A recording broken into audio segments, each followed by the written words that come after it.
Alors, vous savez que je consacre ces heures actuellement à l'opposition entre le jupitérien et le saturnien, que je repense complètement d'ailleurs, et je voulais montrer à quel point le jupitérien, qui est la minorité, puisque c'est l'élite, et cette élite, elle a un rapport aux astres qui n'est pas du tout le même que celui du peuple, du démos. Il y a quelque chose dans le jupitérien du pélican. Vous savez que c'est une iconographie, c'est une symbolique qui est associée au christianisme et à Jésus. Le pélican est censé être un oiseau qui nourrit ses enfants, et parfois, quand il n'a pas assez trouvé à manger, il donne ses propres entrailles à manger à sa progéniture. Et il y a dans le jupitérien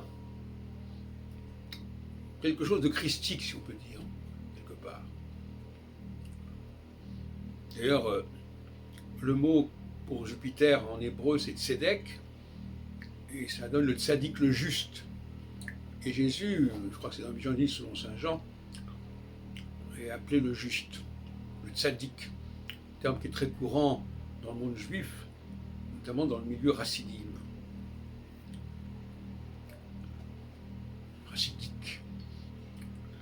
Et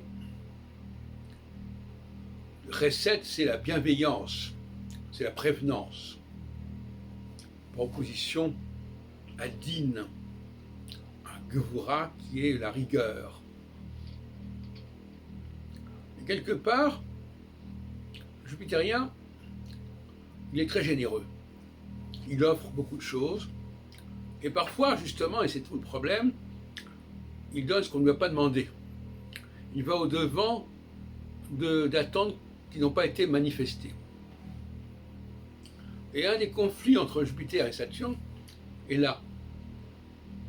Saturne aime bien que les choses soient dites, soient bien définies, soient bien exprimées.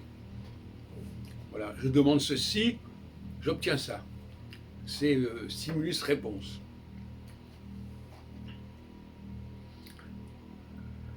Le jupitérien, lui, il ne fonctionne pas comme ça. D'ailleurs, c'est normal. Pourquoi deux populations fonctionneraient de la même manière? Il fonctionne de manière symétrique, je peux dire. C'est-à-dire que lui, il donne quelque chose qu'on ne lui a pas demandé. Et parfois, il y a des conflits, parfois, il y a des procès. Vous me donnez quelque chose, je ne vous ai pas demandé, donc je ne vous dois rien. C'est ce que j'appelle la prévenance. La chesed, le chassidisme, le juste, c'est quelqu'un qui est prévenant, qui va au-devant des attentes, des désirs d'autrui.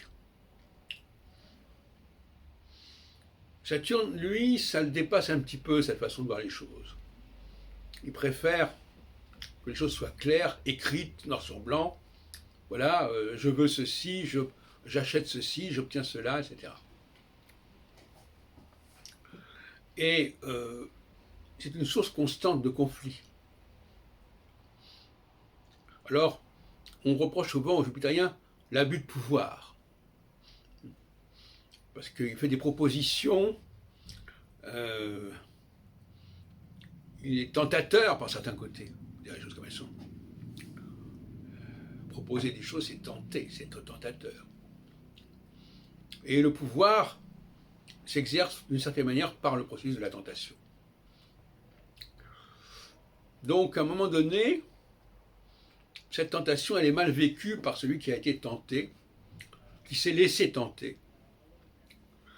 Et ça peut créer du ressentiment, comme dirait Nietzsche.